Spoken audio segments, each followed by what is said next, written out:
સાંભળો સાંભળો, સાસુમાના ખબર સાંભળીને કોઈ ખરખરો કરવા આવી રહ્યું છે. મુખ બધું રડો.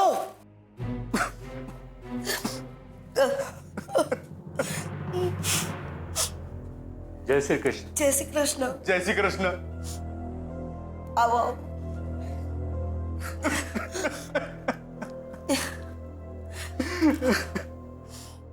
હીરાબાને ખબર મળ્યા, બહુ ખોટું થયું.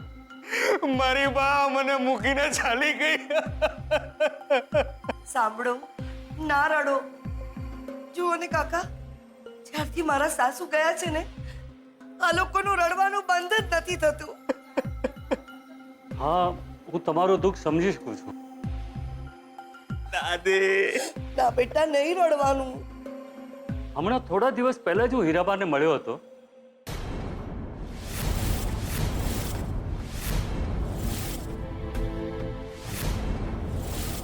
ત્યારે વિચાર્યું નહીં, આમ અચાનક. થોડા દિવસ પહેલા? હા, થોડા દિવસ પહેલા જ હું હીરાબાને મળવા આવ્યો હતો. માફ કરજો કાકા, પણ મેં તમને ઓળખ્યા નહીં. આમ તો હું તમારા બાપુજીનો વકીલ. બાપુજીનો વકીલ. બાપુજીનો વકીલ.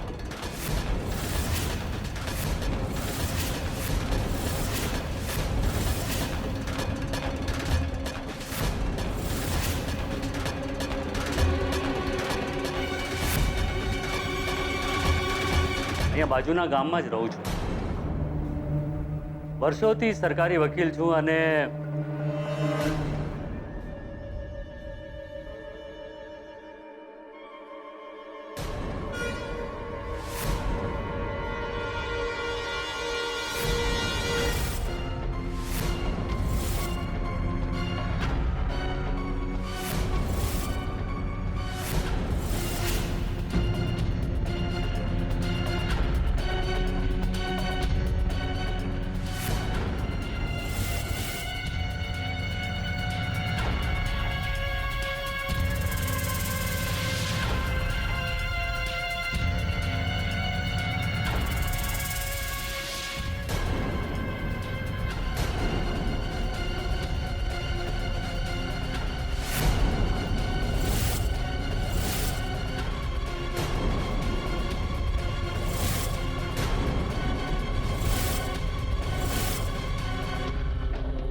આ તો તમારા બાપુજીનું વસિયતનામું છે.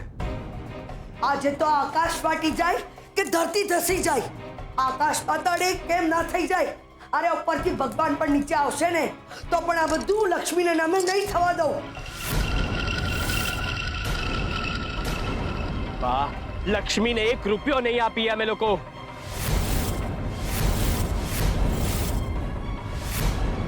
મને તો પૂરેપૂરી ખબર પણ નથી કે મારા બાપા ઘર મિલકત બધું છુપાવીને બેઠા છે. આ તો પૂરેપૂરી વસિયત વાંચીને ત્યારે ખબર પડી કે મારા બાપા તો મારા બેટા બહુ જબરા હતા. હા, લક્ષ્મી ક્યાં છે? લક્ષ્મી! લક્ષ્મી! એ વકીલ, ભરાડા પડો ને તો તારી કોર્ટમાં જા. લક્ષ્મી ક્યાં છે? ઓ કાકા, તમે શું કામ ચાલો છો વાકા? લક્ષ્મી તો ગઈ જંતર વગાડતી. અમને તો એમ કે કાકા ખરખરો કરવા આવ્યા છે, પણ ના, કાકા આંસુ ના બદલે તો આંખો કાઢે છે. સાચું કહેતા હતા તારા બાપુ, તું ભરોસાના લાયક માણસ નથી. તારે ક્યાં તારી દીકરી મારા ઘેર આપવી છે તો ભરોસાની વાત કરે છે. આ વસિયતનામું તો લક્ષ્મીના નામે હતું. હાસ તો વળી, અમે ક્યાં ના પાડીએ છે? આ ઘર, જમીન, મિલકત પેલી અક્કર બી લક્ષ્મીના નામે જ હતું. વકીલ સામે ખોટું ના બોલાય. અમને ખબર છે કે મારા બાપુ બધી વસિયત લક્ષ્મીના નામે કરીને ગયા છે, તો શું અમે બધું એના નામે કરીને જાત્રાએ જતા રહીએ? કાકા, અમે મોઢા ઉપરથી બદમાશ નથી લાગતા તમને? આ તમે ખોટું કરી રહ્યા છો. આ ઘર, ખેતર, મિલકત બધું લક્ષ્મીને નામે છે. કીધું તો ખરું, કઈ લક્ષ્મી જંતર વગાડતી અને વસિયત પણ. એટલે આ બધી મિલકત અમારી છે. શું? અમારી છે. ઓ કાકા, ચાલો ફૂટો અહીંયાથી, ફૂટો. ચાલ નીકાળ.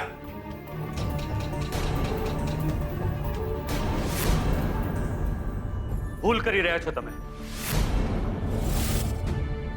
ભૂલ કરી રહ્યા છો.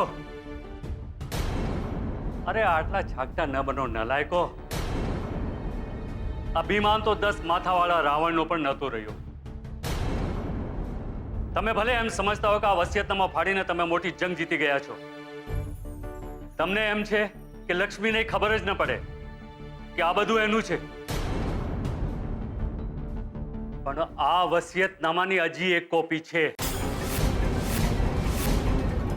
અને એ મારી પાસે છે.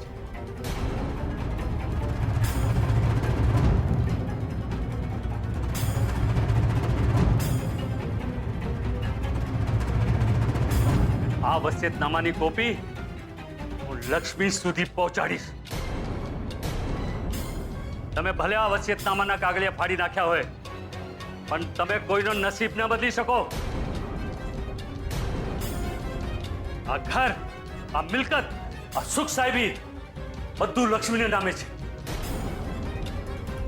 અને લક્ષ્મીને મળીને જ રહેશે.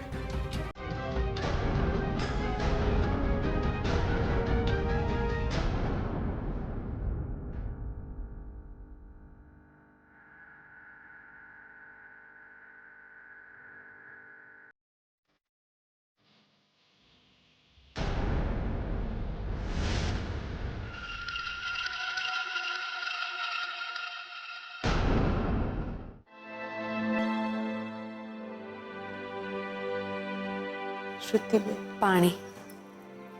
Thank you. હા બેસ.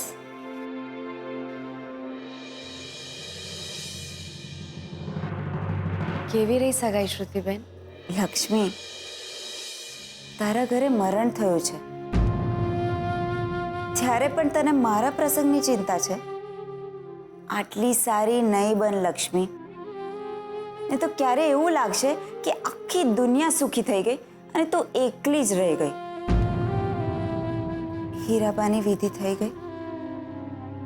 હીરાબા ગયા શ્રુતિબેન, હીરાબા ગયા. હવે હું એમનું ક્યારે મોઢું નહીં જોઈ શકું, એમને ક્યારે નહીં મળી શકું. મારી લોહીના સગામાં એક જ હતા જે નથી રહ્યા. હીરાબા ગયા.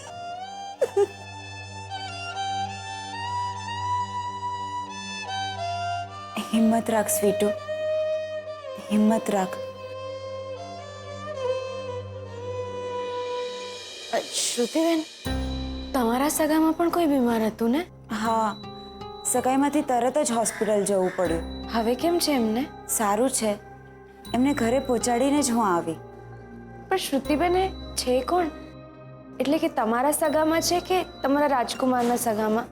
સ્વીટુ, તારા માથે જ તારા પોતાના કેટલા દુઃખ છે અને તારે બીજાના દુઃખ જાણવું છે.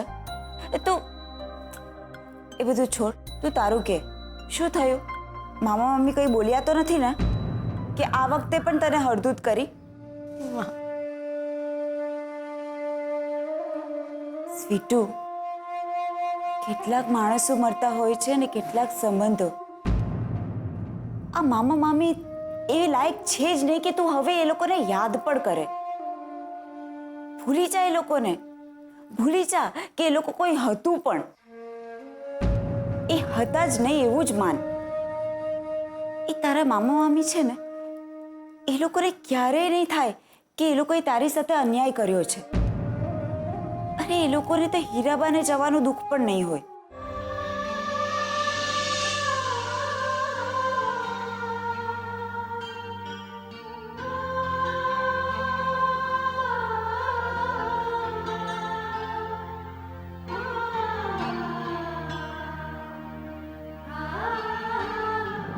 આ લક્ષ્મી લગ્ન કરીને ગઈ ને એના કરતા મુઈ મરી ગઈ હોત ને તો વધારે સારું થાત.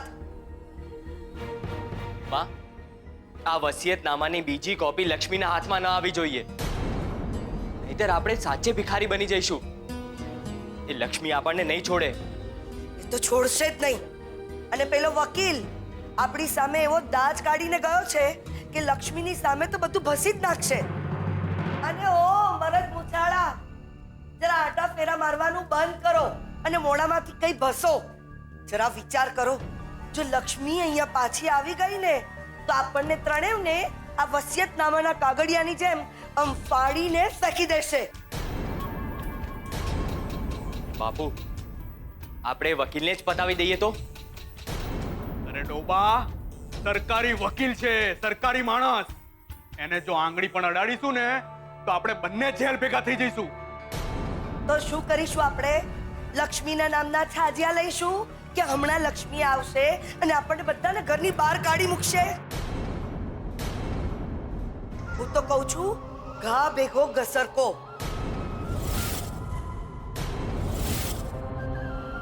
બોતેર ભેગા 76.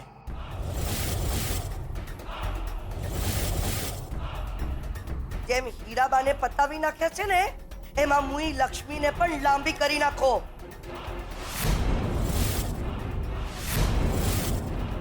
અરે આમ મારી સામે ડોળા કાઢીને નહીં જુઓ, હું સાચું બોલું છું. જો લક્ષ્મીના ડોળા બંધ નથી થયા ને તો આપણે લોકો આખી જિંદગી આપણા ડોળા બહાર લટકાવીને ફરીશું. હા, આ ઘર છોડીને જવું પડશે. ક્યાં જઈશું આપણે? ધર્મશાળામાં? આ બધું જો લક્ષ્મીના નામે થઈ જશે અને બધી મિલકત જો લક્ષ્મીને મળી જશે ને તો આપણને શું મળશે? તંબુરો. એટલે જ કહું છું, લક્ષ્મીને મારી નાખો એટલે પતે. મામો શું એનો? આ તો એક મામો કંસ પણ હતો. એણે પોતાનો જીવ બચાવવા માટે પોતાની બેન દેવકીના 7 છોકરાને પટકીને મારી નાખ્યા હતા. તો આ એક માત્ર લક્ષ્મી છે. સાંભળો, બાકી કહી દઉં છું, આ ઉંમરમાં હું તમારી સાથે ભીખ માંગવા માટે નથી આવવાની. હા, તમે જાણો અને તમારું કામ જાણે. માં, આપણે લક્ષ્મીને સમજાવી પણ પેલી 70 વર્ષની ખખડી ગયેલી ડોશી આપણી વાત માની હતી? આ તો લક્ષ્મી છે, મરી જશે પણ આપણી વાત નહીં માને. એટલે જ કહું છું, એને મારી નાખો એટલે વાર્તા જ પતે. અત્યાર સુધી હીરાબા પાછળ ખોટું બહુ રોયા. હવે ફરી રડવું પડશે. લક્ષ્મીના નામ, લક્ષ્મીના નામ, લક્ષ્મીના નામ, લક્ષ્મીના નામ.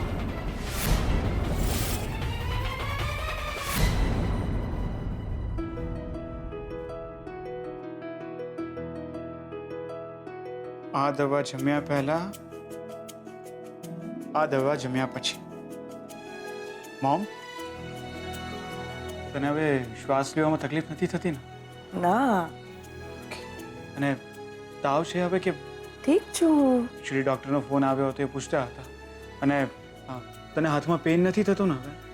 બિલકુલ ઠીક છું. જોઈ હતી અમે તને આઈસીયુમાં, કેવી ઠીક હતી. પગ નીચેથી જમીન સરકી ગઈ હતી, ખબર છે તને? તારે તો બોલવું છું કે ઠીક છું. કાલ સુધી હું તારી ચિંતા કરતી હતી ને આજે હું? એમાં શું થયું? તારી આ વાતો પરથી મને લાગે છે કે 100 વર્ષ તો મારા પાક્કા. યમરાજ પણ આટા મારીને પાછા જતા રહેશે. Very funny. એક વાત કહું, તું મારો દીકરો છે એટલે સ્વાભાવિક છે કે તું મારી ચિંતા કરે. શ્રુતિને મેં જોઈ, બહુ લાગણીશીલ છે મારા માટે. બહુ સારી છોકરી છે શ્રુતિ. એ તો છે જ મોમ. મારી સાથે છે ને, એ પણ આખી રાત જાગી છે, એક સેકન્ડ પણ સૂતી નથી. એટલી ચિંતા થતી હતી તારી. મારી ઈચ્છા છે જેમ બને એમ તમારા લગ્ન જલ્દી થઈ જાય. એ પહેલા તું ઠીક થઈ જા. ચોક્કસ. હવે કેવું છે તમને ભાભી? સારી છે. સારું, આરામ કરો. શોધન, યસ ભાઈ. આઈ નો શોધન કે ભાભીની તબિયત સારી નથી, પણ ઓફિસમાં પણ ઘણું બધું. આઈ અન્ડરસ્ટેન્ડ, બટ કોઈ ઓફિસ અને બિઝનેસનો તો મને અત્યારે વિચાર પણ નથી આવતો. અને સાચું કહું તો મને ચિંતા પણ નથી. તમે છો, ફુવા છે, એટલે મારે ટેન્શન લેવાની કોઈ જ જરૂર નથી. હા, એ તો છે. અને એકચ્યુઅલી શું છે કે જ્યાં સુધી મોમને છે ને પરફેક્ટલી બધું ફાઇન ના થઈ જાય ને ત્યાં સુધી હું ક્યાંય નથી જવાનું. આઈ અન્ડરસ્ટેન્ડ, તમને તકલીફ પડશે, વર્કલોડ પણ વધશે, બટ આઈ એમ શ્યોર તમે લોકો મેનેજ કરી લેશો. ના ના, એમાં તકલીફ છે નહીં. હું તો ઈચ્છું જ છું કે તું બિઝનેસથી દૂર જ રહે. ભાભી હંમેશા બીમાર જ રહે અને તું એમના માટે જ્યુસ બનાવતો રહે. એ સિવાય બિઝનેસ અમારા હાથમાં નહીં આવે. અરે હા શોધન, હું તો તને કહેવાનું જ ભૂલી ગઈ. આવતા અઠવાડિયે મારે મુંબઈ જવાનું છે અને તારે પણ આવવું પડશે. કોન્ફરન્સ છે અને કેટલીક ડીલ્સ પણ થઈ શકે છે. કોઈ જો મોમને સારું થઈ ગયું હશે તો જ હું આવીશ. અધરવાઇઝ લાખો રૂપિયાનું નુકસાન પણ થાય તો પણ આઈ ડોન્ટ કેર. તું ના જઈ શકે તો શું છે, હું છું ને. સારિકા ફોય, તમે કોઈ પણ વાતની ચિંતા નહીં કરો. શોધન ભલે ને મમ્મીજી સાથે રહે, હું છું ને. હું કાલથી જ ઓફિસ જઈશ અને બધું કામ સંભાળી લઈશ. અને મુંબઈ પણ હું આવીશ. અરે શ્રુતિ, તું શું કામ હેરાન થાય છે? એ ફોઈમાં હેરાન થવા જેવી ક્યાં કોઈ વાત છે? શ્રુતિ, તું કાલથી જ ઓફિસ આવજો, ઓકે? અને એમ પણ મેરેજ પછી તો મારી સાથે બિઝનેસ એ પણ સંભાળશે જ ને. હા હા, ઓફકોર્સ. હા શ્રુતિ, તું કાલથી જ ઓફિસ જોઈન કર. યસ. તમે જલ્દી જલ્દી સારા થઈ જાઓ હવે. પછી તો આપણે મોર્નિંગ વોક પર પણ જવાનું છે. સારું. એકવાર મને આ ઘરમાં આવી જવા દો, પછી તમારી વાત છે. તમને જરાય માંદા નહીં પડવા દો. સારું.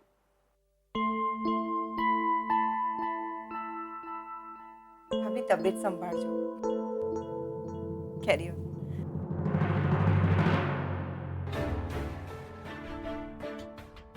હજુ તો સગાઈ થઈ છે ને અત્યારથી શ્રુતિને આખો બિઝનેસ પોતાના હાથમાં લેવો છે. ખબર નહીં લગ્ન પછી શું થશે. શું થયું? ભાભીની તબિયત સારી નથી. શોધન એમની સેવા ચાકરીમાં લાગ્યો છે. બિઝનેસ, ઓફિસ બધું ભૂલી ગયો છે. ને હવે શોધન શું કહે છે કે મારી ગેરહાજરીમાં આખો બિઝનેસ શ્રુતિ સંભાળશે. એટલે હવે આપણે શ્રુતિના ઓર્ડર્સ ફોલો કરવાના.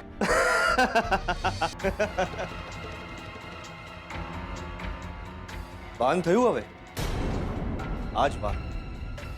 આજ વાત હું તને ક્યારનો કરતો હતો કે શ્રુતિ જેવી ચાલાક અને હોશિયાર છોકરી આ ઘરમાં વહુ બનીને આવશે અને ઓફિસમાં બોસ બનીને. સારિકા, જરા વિચાર કર. કલ્પના ને અંબિકા જોવી પણ નથી ગમતી, તેમ છતાંય પોતાની દીકરી આ ઘરમાં આપવા માંગે છે. કેમ? પૈસા માટે, આ મિલકત માટે. અને હા, આ ઘરમાં જે ઘરડી વિકેટો છે ને એ ટપાટપ પડવા માંડશે અને આખો દલ્લો શ્રુતિ અને શોધન હડપ કરી જશે. જેમ અત્યારે શોધનને બોસ માનવો પડે છે ને, એવી જ રીતે કાલે શ્રુતિને પણ માનવી પડશે. રંજીત, આ મિલકત મારા પપ્પાની છે, શોધનની નહીં. અને આના પર મારો પણ હક છે. છે, તારો પણ હક છે. પણ સારિકા, આ હક તને આપશે કોણ? આ શોધન, જેને અંબિકા અને શ્રુતિ સિવાય બીજું કશું જ દેખાતું નથી. અને શ્રુતિ, જેને કાલે પૈસા સિવાય બીજું કશું જ દેખાવાનું નથી. તો હવે આપણે શું કરવું જોઈએ? સગાઈ ભલે થઈ ગઈ હોય, પણ લગ્ન અટકાવો. પણ કેવી રીતે? દુશ્મની.